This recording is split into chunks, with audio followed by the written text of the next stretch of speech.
Hello and welcome to another episode of Feeding Under Fire. My name's Simon Walker. I'm a PhD candidate from the University of Strathclyde, and today I'm going to be talking to you about breakfast. Now, there were many things that a soldier could have for breakfast during the First World War. These included porridge, jam and bread, a cup of tea, kedgeree, which is something I'll be looking at in a later episode, and of course the old favourite, curried tripe. Now, for those who don't know, tripe is the inside lining of a cow's stomach. So, sounds good. Let's give it a go. Now, tripe appears in the Military Manual of Cooking for 1914 on page 73, and it only appears once. And the recipe for it is particularly vague, and this is because curried tripe is essentially a curry, and curries were made in the same way that stews were made. And for this reason, these recipes tend to be my favourite because essentially the chef had carte blanche to put whatever they had available into it. In fact, it literally says, for the curry, make exactly like a stew and add 8 ounces of curry powder per 60 soldiers. Okay, so first of all, what we're going to do is mix the curry, the flour, the salt and the pepper together into one bowl. So pop it all into a rather large bowl, and I'm going to mix them up. I'm kind of hoping that the curry is going to take away the taste of the tripe, to be honest. And this is how it says in the original recipe. You need to have your onions sliced very thinly. I have pre-chopped mine, so sliced thinly. The idea is that they won't crumble in the water. And you need a very large cooking pot, and you want to put it on a medium heat and add about 100 millilitres of meat stones. And I genuinely couldn't have done that at a more awkward angle, really. So what we're going to do is we're going to chop the tripe, which it's furry. So we're chopping it thinly. And the original recipe said it had to be 2 ounces. So each piece was supposed to be 2. It's like honeycomb on the inside. I will have to turn it over. I have a rather strong constitution. I'll literally eat anything, but this is pushing me to the limit. I actually quite enjoyed the lemon hardtack pudding, but no. I'm not sure about this one whatsoever. I'm kind of regretting making this one. Anyway, enough about my complaining. So what we're going to do is we're going to coat the meat with the flour. So I'm just going to pop that in. And you may have noticed I'm actually wearing an apron for this episode because comments have been made to me about hygiene. So obviously I've always washed my hands. You see that bit? It's quite boring. But also, apparently it would be better if I'm wearing an apron, so I'm wearing this rather fetching number. I rather think it brings out the brown in my eyes. So, we've mixed together the flour and the curry powder, and I've got to say that that has done nothing for either the smell nor the consistency, so whoop-de-doo. Okay, so what we've got now here is this rather springy, floured tripe. And we're going to put it in the pan. Okay. And then you add in your onions and your vegetables. Try not to put it on the floor like I just did. And give it a stir.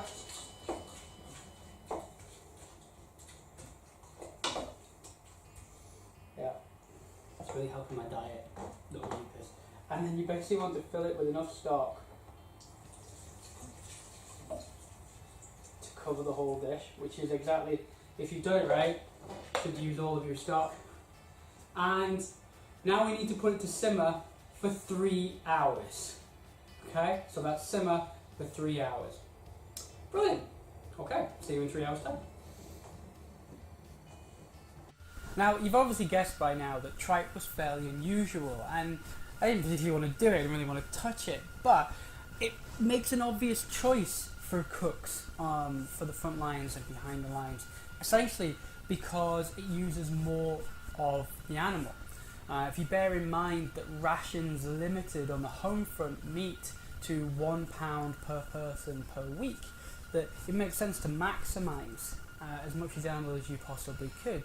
But, as we've already seen, tripe had less calories in it, but also the fact that the recipe was in the books didn't always mean that's what men were actually getting. And if you go through the accounts of many men, you see that they aren't really getting such luxury.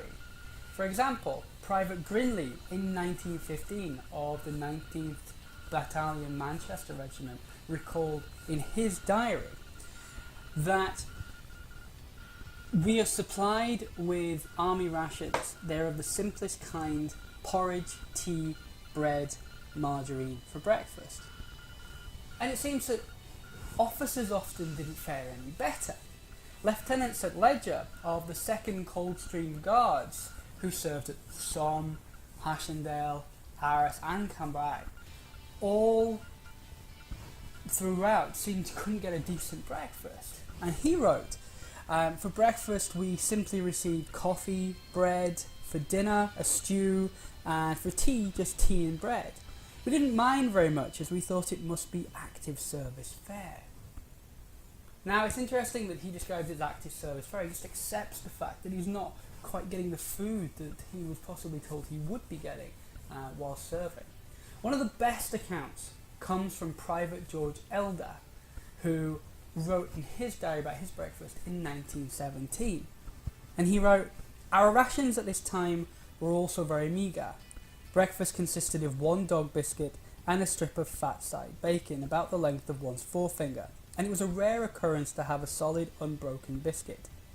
When one went for breakfast ration, the cook used to use his cupped hands as a scoop and dig into the biscuit tin that had once been neatly packed with whole ones, but were all now broken into little scraps caused by travelling over uneven roads.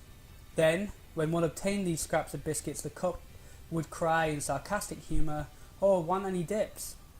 Just imagine having bacon dips with broken dog biscuits that were as hard as the ground. The tea that we had was about half a pint, and by the time one got to his dugout, it was cold as the weather." So, it's not exactly the tripe on meal that I'm making at the moment. But there was something else on offer.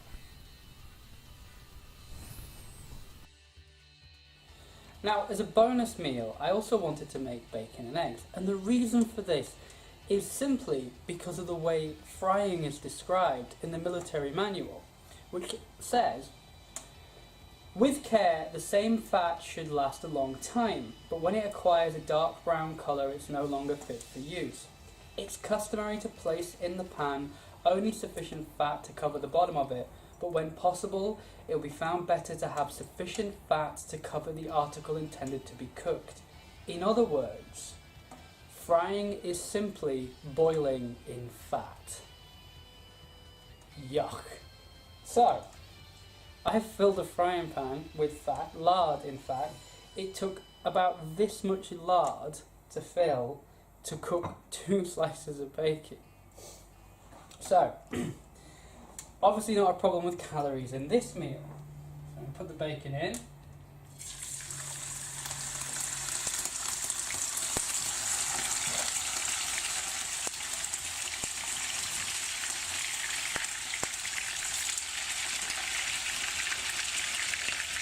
And as you can see, it's completely immersed the food.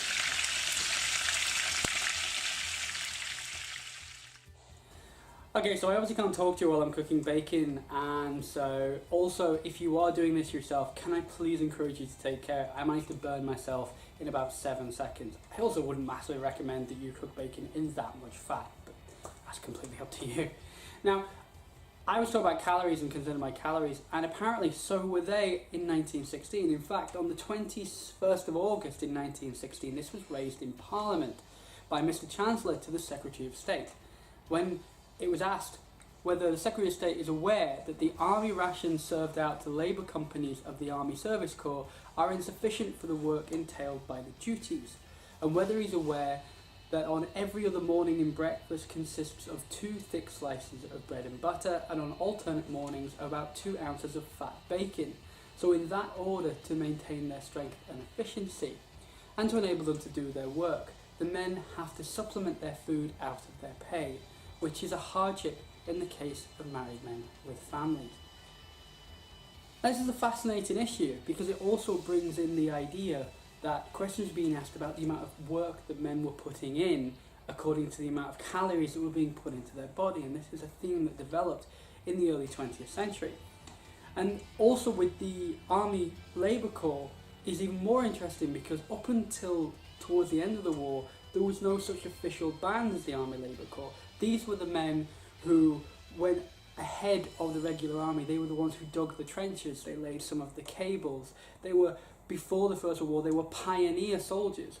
And by the end of the war, in 1917, they became the official Labour Corps and developed into a very well-organised, robust organisation. And we have an account from Captain G.S. Fillingham in October 1916, who wrote that a typical pioneer job was this: to be present under shell fire all day in support of the main attack, then move forward and grab ground and dig trenches in so-called no man's land under enemy fire at night, go back before daybreak, sleep and start all over again. Casualties, no object. So the Labour Corps was a very strenuous role. It was a very dangerous role, and yet there were questions being asked as if these men were actually getting enough to eat. Okay, so all the food is made. We've got some fantastic delicacies here. And as you can see, there's obviously been a quick, seamless costume change from what I was wearing before. That's absolutely not because I filmed some of this yesterday and have had to edit it together. Magic of television. I'm very lucky today to have my friend with me. This is Jack Nyhan. Hello. And Jack has volunteered to try the breakfast food because I promised him that the breakfast food would be delicious and nowhere near as odd as, say, the trench pudding or the onion porridge that I'm making for the next episode. So I think you're in luck. So we've got bacon and eggs, which looks okay. So we kick off with the bacon and eggs. Yes. Yeah. Okay. Give it a shot. Give it a try. See what you think. It's very crispy. Very curious about this.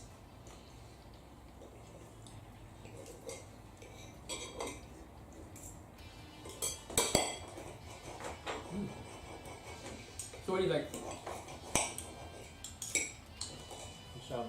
It's really, really good. It's really good. Actually, yeah. I'm not surprised it's really good. It was literally boiled in fat. There is about half a block of lard in the frying pan to create this. And the reason for that would be is during the First World War they would tend to fill the frying pan with the kind of frying pots with fat, and then just continually cook it until the fat was no longer usable. But it's massively not healthy. Okay. I can feel my arteries closing up. Yeah, me too. But don't fill up on that because I think what we need to work on too is the main event, which is curried tripe. Yeah. Sounds great. I'm excited for this. I'm excited. In fact, I reckon that you should try it, and I'll just watch. Let's go. Put it to one side. Keep it away from your bacon. Do you want any more than that? No. Let's actually put on a little. You want a bit more? Yeah, let's do that. He's brave. He's brave. Brave. Yeah. Right. I'm gonna have a timer. So.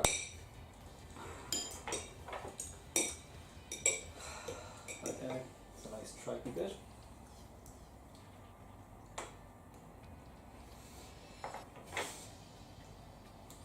It's chewy.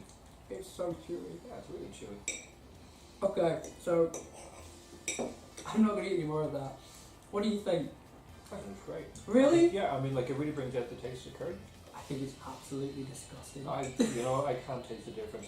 Really? I'm massively impressed because all I can taste is the consistency. And as I said earlier today, on one side it's got the honeycomb, and on the other side it's kind of furry, and it just, no, it's not for me. I hadn't actually noticed that furry taste or that furry texture until he just said that. There you go. But I'm still eating it. It's a furry breakfast. Yeah.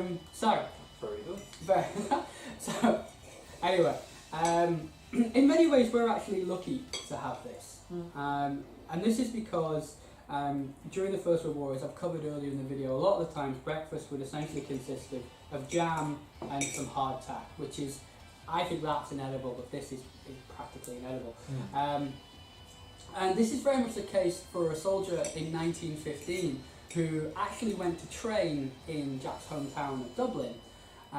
Private Abbott recalled being his commanding officer being absolutely furious because he found out that his men were having to go on very long route marches and training without any breakfast whatsoever. And after shouting at the barrack commander, he then disappeared, and the very next morning he came back with what Abbott writes in his memoirs as Irish bread and eggs for all of the men there. So a very generous thing to do. What's Irish bread, by the way? I'd say that would be like a soda bread. Alright, okay. So I'm thinking that they would use maybe sodium bicarbonate maybe instead of using yeast. Cool. Would be my thinking. I mean, it's certainly better than this, and it's got to be better than that. But anyway, so thank you very much for trying it and actually eating all of it, which is fantastic. It's very good. And thank you very much for watching. As a kind of change from the usual programme, today I'm going to finish with a song from the First World War over the credits, which also talks about bacon. And if you actually like the song, I'm considering continually using it for the end of the episodes moving forward. But thanks again for watching, and see you next time.